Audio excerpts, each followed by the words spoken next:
Hey guys, it's Joe with Troy at the Maxima Racing Oil Yep. booth. How you doing, Joe? Good. Good. Yeah, so we have some history together. We met down in Lights Out. That's right. 2 years ago, maybe. No, Maybe three? I think three. It might have been three. I think you're right. I think it was three. Right. it was three, yeah. Saw you guys set up, knew your business, knew who you guys were, knew how successful you were, and everything, and really wanted to be a part of your business, and come over and talk to you a little bit and kind of give you a spill on Maxima products. You seemed really interested in it, and we sampled you guys some products, and all the testing, I guess, went well, and I'm just thrilled to have you guys on board as one of our engine builders. Yeah, well, I guess with us, changing a brand of oil is a really, really big deal, because if you get it wrong, it's a train wreck. It is, and it's a hard business to be in, to try to get a guy to convert when because you guys weren't really having any problems. You weren't really looking for any improvements, but when I kind of explained some of the benefits of Maxima, they really piqued your interest, and you thought maybe you'd see some improvement over your existing oil. And sure enough, I think after you guys sampled some stuff and then got on the program, I think you really did see some improvements that you didn't know that you were really even missing with your other products. So it is a hard business it's hard to convert people. Yeah, because it's a very high risk to make a change. Very much so. It's and a very important product. No visible reward. That's it. Every once in a while, you'll see an engine pick up a little bit of power from a better ring seal, right. But it's they're small numbers, and you're not going to see great big gains from oil. It's right. not glamorous. It's right. the most important thing you can put inside this engine. Absolutely, and so I think when looking to change a vendor, one of the things is like how well do we know them, or who is that's it. The integrity of my you. Sales guy, the integrity of the company. You want to know that you're going to deal with somebody that's going to take care of you and be around and support you well. Yeah, well, actually, Joliet, Illinois, where our shop is right outside of Chicago. And the Chicago way is like you knock on somebody's door, somebody peeks through, people, like, hey kid, like who do you know? Who sent you? Yeah, exactly. Yeah. How did you find me? Well, actually, we build a lot of engines for cutaway racing. Sure, absolutely. Another one of our customers too. Exactly. So, yeah. So it's great like, guys. yeah. And Troy sounds pretty good. And I'll kind of recap the things that really resonated with me in our conversation. Absolutely. But, John's recommendation carried a lot of weight. Yes. Yeah. Absolutely. Yeah. Absolutely. So yeah. So now that you guys have been on for a couple of years, well, let's talk a little bit about what the details are about your oil that we like. Let's get there. Yeah. Well, the first thing is actually I spent a lot of time working for a big oil company, so I kind of have some inside baseball on that. Understand the business. Yeah, Right. and in the industry, API certification is an important thing. If you don't have it, you kind of like don't have anything going on. But actually, we like Maxima Racing Oil specifically because they don't have the API license, right? So the API license for an oil company is handcuffs. It's going to bind you to building a good oil, but not a great oil, because of the limitations of the good stuff that we can put in the oil, the zinc, the phosphorus, all the things that protect us and provide good performance. We're not going to get that from an API licensed oil. Why would somebody want API license? What's the thing that's the there thing with for? an API license? It's going to work great with a car that has got a full emission system. So we're not going to damage catalytic converters. We'll meet OE specs. It's not there to protect the engine; it's to protect the catalytic emission converter. System. Right. Exactly. So on a race car, how many of those you see? I think that many so far. Yeah, I do think there's a trend right now that catalytic converters are being discussed in some race series, just to cut down on emissions. We don't care about that. But I'm not going there. Yeah, I'm still not going. Yeah. Still don't want to build an oil for those right, guys. So we want to build a good oil. By not having the API certification, you're allowed to double or triple or do whatever you want to do. We can do anything we want to do. Exactly. Exactly. One thing we do have to be careful of is the chemistry does have to work well together. So we don't over zinc our oils. There are some companies that are really proud of their big zinc numbers. That's not really that great of a thing. You want a balance. You want the right amount. You want the right amount. You want a balanced formula. And you want the right types. That's it. There are different types of zincs that we have to make sure we're using the right kind. One of the advantages with Maxima products is zinc does take temperature to activate. So we're always worried about zinc, But if we don't realize that ambient air temperature oil, the zinc isn't even activated yet. So we realize we got to start the engine, we got to get a certain amount of oil temperature before the zinc area becomes active. Well, we got that period there that we have zero zinc protection at all. One of the advantages with Maxima is our low temperature activated zinc that is proprietary to Maxima, that's in all of our products. So you're going to get that zinc protection almost from the moment you start the engine. A huge advantage for Maxima. Right. I don't believe anybody else is doing two types of zinc, two different temperature activations. So a big advantage for us is to get that zinc protection so much earlier in the break-in process, and in our daily use with the engines, you're still going to get that zinc protection earlier with that low temperature activated zinc.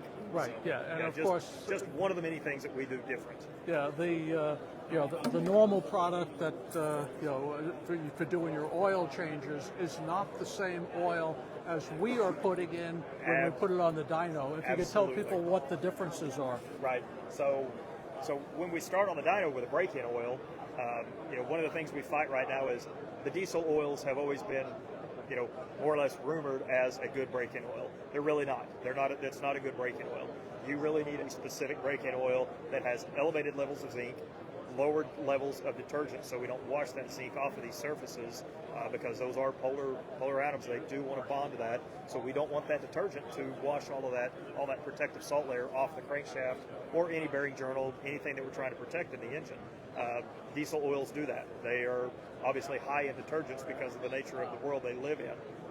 It's not a good oil. So our break-in oils, we start with a Group 2 Plus base, extremely stable oils. We can get a long break-in life out of the break-in oils, 500 to 1,000 miles.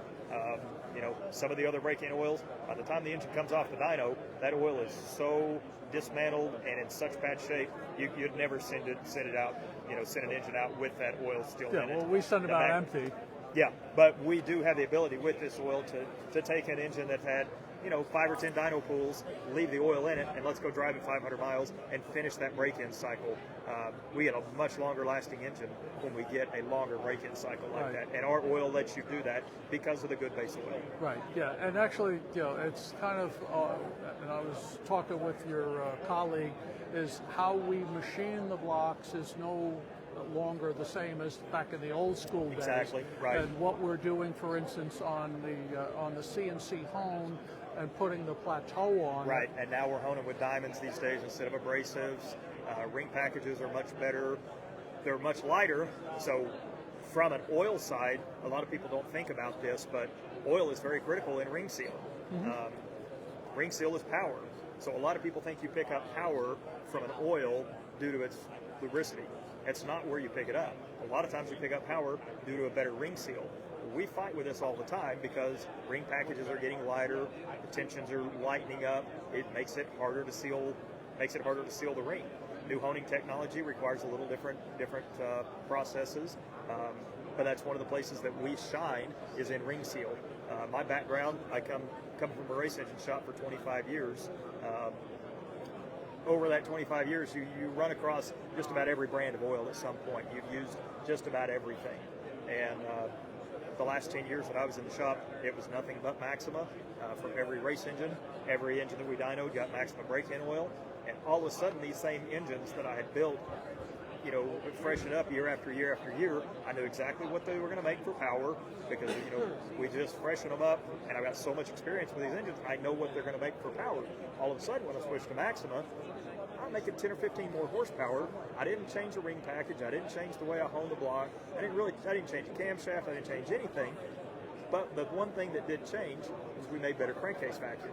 Made more crankcase vacuum than we ever made prior to having Maxima in the engine, and that extra crankcase vacuum equates to power. So that's where my extra power was coming from, was a better ring seal. And that's one of the things that Maxima prides itself on, is a good ring seal and increased power from that ring seal. Right, yeah, so actually in terms of what we have been seeing after the changeover, and we were using high quality oil before. Of course you were, yeah, but, absolutely. But the thing is there something better? And I think for us, we had to be convinced it was going to be significantly better, or why take the risk? That's it, exactly. And, you've got a good recipe that was working for you. You were not really looking to make a change, but I appreciate the faith that you guys had in Maxima to come in, and because it is a leap of faith to change an oil company, just like you said, it changed an oil Well, it was brand. a combination of the logical reasons to consider the change, and then hearing from a trusted referral source that this is what you want to So do. the whole combination of getting you guys on board really went pretty flawless, just because of the relationships we have in the background, the relationships that you guys have in the background that merged together, and everybody feels good about what we're doing. Right. It didn't feel like such a mystery once everybody got on the same page and everything. I think that took some of the worry away from you guys, realizing that the product did look like it was pretty good, and it did look like it was something that you guys were going to be successful with. Right, yeah. Now, I guess in terms of historically, of course, our shop has been in business since 1969, but since 2010, it's been transitioning to essentially a specialist, all CNC, and focused on LS with standard recipes, so you could really see small differences. Absolutely. But with your modern machining technologies, modern honing technology, modern valve job technology, all of that, is one of the reasons that I enjoy partnering with you guys, because you're innovative. You're always looking to do something different than everybody else. And, prime example right here is this engine in the package that you guys have worked and put together. This is a showpiece, that we're proud to have sitting in our booth right now. We like to make them that they run like a scalded dog and look good. Look like a diamond, right? Exactly. We kind of like that combination. Right. But well, the year that I went up and talked to Ken at the shop, and he gave me the tour and everything. Like I said, I go to a lot of engine shops. Like I said, worked in one for 25 years. I know what they're like, and I was extremely impressed when I walked into your shop and how clean, how organized the machines that you guys have, the inventory of blocks and heads and parts, and I was extremely impressed with what you. I knew that you guys were top tier, but that solidified everything, and had a great time with Ken that day, just going through the shop and touring the place, and I can't wait to get back there, honestly. Yeah, well, it's been interesting because you look at we started out the old school way with the old school Sun and hones. Now we have the CNC Rottler hones. So our machining has evolved to probably half an order of magnitude better precision than it was where you were. Exactly. Quarter of a century ago. Right. And then the combination also of having your oil compared to what was available years back. Years ago, right. And so back in the day, ring seal was occasionally problematic. Exactly, but we didn't really have a fix for it. It was hard to figure out why we were having a ring seal problem, or the technology just wasn't there to really kind of diagnose some of those problems and fix them like what we have today. Yeah, what's interesting now is, that problem has disappeared, and it's disappeared to the point that, we're not going to put somebody's engine on there and just keep making pulls on it for the sake of it. That's right. But we want to have enough to make sure it's adequately broken in. Absolutely, and that was my point a while ago with the good base oil that we start with our break-in oils. You want an oil that will stay together, will be robust enough to get that full break-in cycle, because you don't want to dump that oil in 5 dyno pulls, because you really haven't got a good break-in, at that point. And some of those oils won't go much more than that because they use a cheap base oil and they just fall apart on you. So we didn't want to do that. We wanted to be honest with you, we have NHRA Pro Mod nitrous racers that only race on our break-in oil. That's a testament to how good the break-in oil is. You get a better ring seal from the break-in oil, and if we know, a nitrous engine is going to run, a really hard top ring. It's going to be a tool steel top ring in a ductile iron sleeve. It's going to be really hard to seal up and make extra vacuum and make that extra power.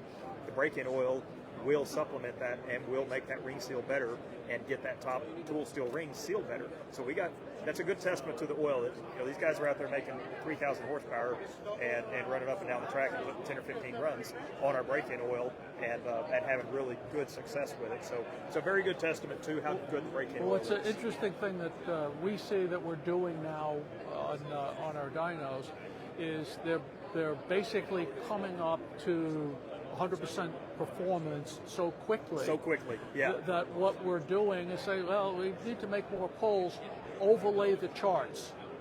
They're a dead overlay. Yeah. Pull 3, pull 4, pull 5, and the customers love that. They do. They sure love do. that. Yes, yeah. And I will tell you, one of the very first times I used Maxima break-in oil on my dyno, I had been using the same brand that you guys were using previous to Maxima, and I knew what to expect. I could warm the engine up, would make moderate vacuum. It was okay. I'd start making dyno pulls, and by about the 4th or 5th dyno pull, I finally had reached peak vacuum. I knew the rings were sealed. I knew that we had sealed it as good as we were going to. The very first time I put Maxima in an engine was a 622-inch big block, aluminum block, big sleeves, so really thin sleeves, hard to seal up, hard to make good vacuum in those engines. I start the engine, I immediately take it to about 1,700 RPM, and all of a sudden this thing's got about 22 inches of vacuum. That's more vacuum than I'd ever made before with the other oil through the complete break-in process. Within 30 seconds, the rings were sealed. We had peak vacuum within about 30 seconds of runtime, and I didn't have to go in and beat on the engine over and over and over to get the rings to seal. Then I start tuning on it. 5 or 6 pulls, you're going to spend a lot of time in a dyno room making 5 or 6 pulls before you ever can start tuning the engine. So, with the Maxima stuff, I could go straight to break in, through the warm-up process, and pull number 1, I can go right to the moon. I can take it right up to 8,000 RPM or whatever, and we've already got peak vacuum. Engine's broken well. We're going to still continue to see a little bit of increased vacuum throughout dyno pulls, but we had about 95% of that ring seal done in about the first 30 seconds. Right. But then, of course, after the engine leaves our shop, sooner or later it's going to come back for a refresh. Absolutely. Now there's your telltale. That's what you want to see. When that engine comes back and it's got 250 or 300 runs on it down a drag strip, or it's made several thousand miles across the country, on a drag and drive or something, what do the bearings look like? What do the cylinder walls look like? What do the lifters look like? Well, the first thing is there are 2 different kinds of generic reclasses. One of them is, I've been beating the crap out of my engine for years, and maybe it needs some help. Could you take it back? Okay. Well, we haven't had any of those come back yet. That's good. So I can't answer that one. The other type that is more common is with the big horsepower stuff where they're running aluminum rods. Aluminum rods, and they got to come back They're timed out. They have to come back. Yes. Because it's not... The engine's not tired. It's not wore out. But they don't want to blow it up. That's it. The rods have got the end of their life. Exactly. Yeah. So on those that are coming back, and those, with the aluminum rods, they're typically going to be on RLSs anywhere from running 3,000 up to 4,500 horsepower. Right. Right. And so some pretty extreme situations. Yeah. These are definitely highly competitive, typically billet engines. They're running more often than not like Pro Street or something like that, Exactly. the skinny tire stuff. And so essentially when we're pulling them apart, if it wasn't for the rods, you'd never take it apart. Right. Yeah. And that's what we want to hear. We want to see those rod bearings without a mark on them, and you wonder why you got them in your hand and why they're not still in the engine. Same with the main bearings. That's the stuff that we want to see, and so much of that too goes back to Borowski's ability as an engine builder, though. Because we can throw good oil in a not very good engine, and we're not going to have good results. But you guys shine at being meticulous on clearances and everything else, and all of that shows up in those teardowns also. So we can't we can't say it's all the oil that did it. You know, you guys and your expertise play a huge role in that as well. But the oil has to be there to support, that as well. They're both necessary Very conditions. Much so. Yes.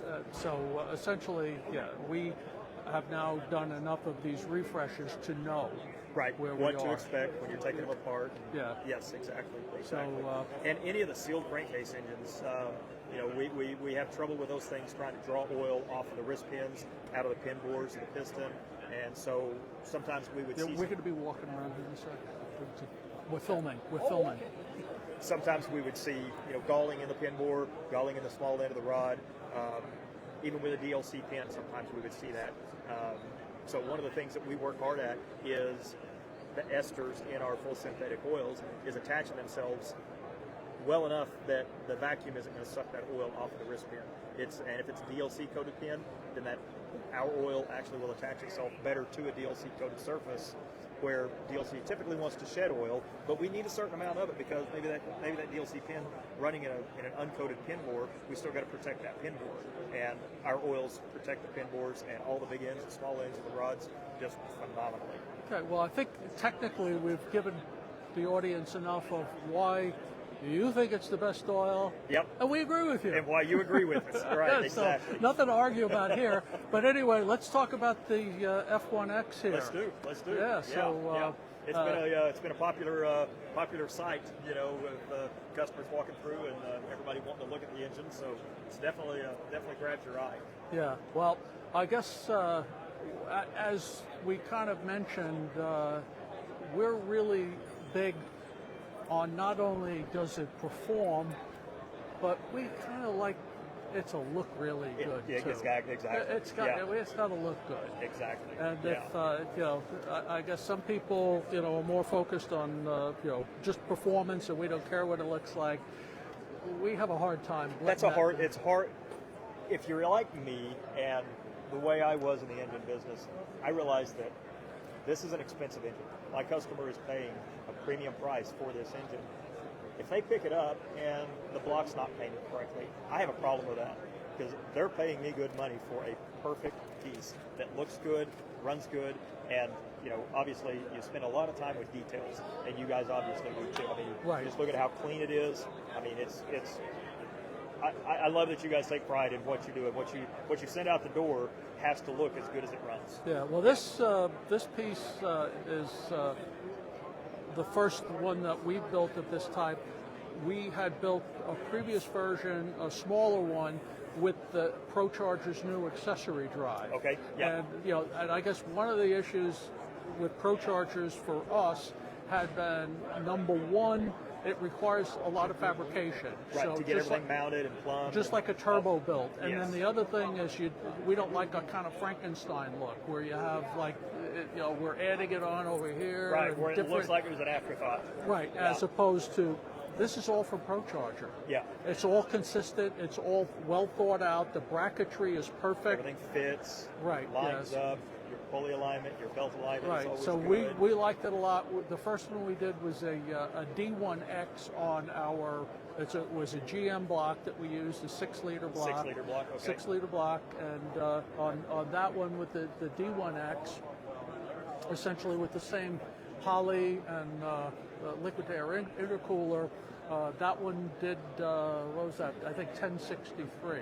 Okay. And it's a daily driver. That's incredible. It's a daily driver. 1,000 horsepower daily driver. Right, and with the ProCharger, like we build a lot of Whipple engines, and I've got a lot of wheel time behind one of them. Yeah. This is a different animal. Just the way it makes power and torque. Right, yeah. With the Whipple, it's like you've got the Incredible Hulk under your hood, and if you stomp on that gas, he's coming out. He's coming out. And he's going to whip your ass. Whereas with the ProCharger, it's a different experience. It's a very linear torque curve, so the throttle response, the more you lean into it, the faster it's going to go. Yeah. It's not the explosion. That violent. So it's like there are special people who like the violence. Absolutely. There are other people but then there's other people that want that drivability. And so their wife could actually drive the car. That's right. Yeah. And like, you just got to put a brick under the throttle pedal. Well, actually, my Whipple was safe for my wife to drive because she's never floored a car in her life. And every time I drive her Hyundai, it's like, this isn't a race car. This isn't a race car. So, yeah, it's okay. You need to blow some carbon out. But, right. Yeah, so anyway, but with the liquid to air system, it's an easy drop-in. There's no fabrication. Absolutely. And so we'll still have, somebody wants to do air to air. It works. It's perfect. It's just you need to get the air temps down. They got to get the temps down. Any kind of supercharger or turbo is going to raise inlet air. Anytime we compress air, it gets hotter. Right. And as efficient as these things are, they still do raise air intake temperatures. And power is, there's power in reducing those temperatures. It's just the nature of the beast. That's what they do. And you're right, the intercooler makes. I don't know what you guys, have you dynoed with and without the intercooler to see, because I did a lot of that with my marine engines, and intercooler on, 70 horsepower up. Intercooler off, let loose 70 horsepower right now. So yeah, the testing we've done, like running gasoline, no, we're just not going to do it. Right, yeah. We're just not going to do it. We're not going to go there. But we actually have done side-by-side testing on this exact intercooler intake combo, and doing it with E85 versus gasoline. Yeah. And seeing what the differences are. And the interesting thing is that because of on this like 370 cubic inch size, a smaller one, the way it works out is that the E85 can provide adequate evaporative cooling, right, so that it doesn't need it. It's also higher octane than pump gas, which people don't realize. So it can support. Right. So the net result is that actually putting in this intercooler, this exact intercooler, was a little bit of a pressure drop, and it didn't help. Really? Yeah. Interesting. But that's only specific to this engine and this combo. That's not going to be universal. But of course, on the big stuff that we're talking about with the aluminum rods and the heavy boost, they're running methanol and there's no intercooler. Right, exactly. And it's the same thing. They're relying on evaporative cooling, even though they're running 70 pounds of boost. Yeah, exactly. But the methanol carries so much heat out of the system by itself. Exactly. So like you said, with the evaporative cooling. Right. Yeah. Now on this one, this is an F1X, and as I said, pump gas 1250 on it. With the ethanol, we can take it up a lot higher. Yeah. actually, it surprised ProCharger made that much with it. Yeah. That's a good thing. Yeah, we you did. Can surprise we them. did. That's a good thing. Yeah. So, with this one, it's a bigger supercharger. It generates more heat. More heat. Right. And so it's more of a challenge. Actually, our friends at Fast, comp guys, came out with a new intercooler, which is actually considerably bigger. Okay. And the net result is it's all how much surface area you have for cooling. That's it, exactly. And is it a big pressure drop? And the answer was no. So it wasn't a big impediment to airflow. Yeah. And it had it's basically probably about almost twice the size. Twice that thick. Wow. And so tremendous cooling capability. And so the D1X that we have actually over on the ProCharger booth now with the same accessory drive setup, we made 1151, so almost 90 more horsepower, because we could get the temperatures way down. Way down. Yeah. Way down. That's incredible. Yeah. So actually, they have over there a new product. The LTT version of which won an award out at SEMA for Best New Product. Okay. This is an LS version. Okay. It fits under the hood of a C7 as the design spec. So it's a prototype on our engine. We just took off the Fast intercooler and LSXHR intake, took that off, sent it to them. They put theirs on. Okay. And so it's a low rise, obviously. It basically about even with the coils on here, but it fits under the hood of a late model Corvette. And so we're going to be working with them on seeing how that does on the dyno. Awesome. And of course we have the comparison because we've been doing more of these. Absolutely, yeah. You've got numbers to compare it to now. Right, so, And actually I think we were the first to have numbers that we could share with Fast on their new intercooler. So we always, if we see something we like to be first. Absolutely, absolutely. That makes perfect sense. Yeah. So, yeah, this one is going to be heading to California after the show. What is this going in? A Camaro. Camaro, okay. Yeah, I think I believe it's a #69, but it's a Gen 1 Camaro. But this will be a fun engine in that car then. Right. Yeah. So, but he's a guy. It's like, I like taking it down, cruising down Sunset Strip or whatever. But yeah, I'm going to beat on it now and then. He's going to have a good time. It's interesting that these guys get in these cars with 1,000 horsepower in a street car, and it's fine. They have no idea, if they've never been in a street car that's got that much power, how violent they really are and how just insane that those cars can get. I don't know how many engines I built for guys that had to have 1,000 horsepower for their street car, and you build them an engine, and then about 6 months later, they're coming back. Can we take some power out of that engine? I absolutely cannot drive this thing. So. Yeah, we understand that. But the thing is, the people who buy our products are 99% alpha males. They can do anything. Right, so it comes down to, well, that son of a bitch down the block, he's got that new Hellcat. Exactly. I've got to get something better than he's got. Yeah. And it can't just be a little bit. Got to smash him. Exactly. We got to bury this guy. Yeah. Now, if his neighbor comes up with 1,000 horsepower, then you're looking at this thing. Then we'll talk. Yeah. Right. Exactly. Yeah. And actually, the customer, if I recall, is a member of, and you're an LA guy, so you probably know this place, but the Huntington Rod and Gun Club. I've heard of it. Yeah, absolutely. So there are a lot of guys who have stuff. Yeah. Well, he's going to have better stuff. Yeah, exactly. So, but anyway, this is a real piece of work. Yes, it is. It's a beautiful piece for sure. Yeah, absolutely. And I think if you look we're proud to have it in our booth. It's definitely enhanced our booth this year for sure, and increased traffic. So. Like I said, it's a showstopper for sure. Yeah, and it definitely started its life with Maxima racing oil. Perfect. And that's what we like to hear. So, well, anyway, I think we kind of covered the waterfront. I think so. I think we have. A great try. Thank you very much, Joe. We appreciate everything you guys do for us, and look forward to a long relationship with you guys. Sounds good.